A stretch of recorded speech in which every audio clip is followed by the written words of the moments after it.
Hôm nay giới thiệu lại cho mọi người một em micro đã khá quen thuộc của hãng mic quốc dân Tasta, đó là em BC K220. Với mức giá chưa tới 1 triệu đồng thì đây là một sự lựa chọn khá ổn áp cho anh em đang cần mic để thu âm, livestream, hát hò.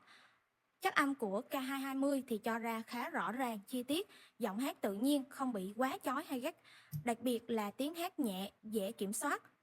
Nếu mọi người đang tìm một chiếc micro giá mềm, dễ dùng nhưng chất âm vẫn ổn áp thì Tasta BC K220 là một sự lựa chọn rất đáng để mọi người tham khảo nha. Tiếng ai ca khúc oán cung sầu mà sầu ai khéo đong đo vừa tròn câu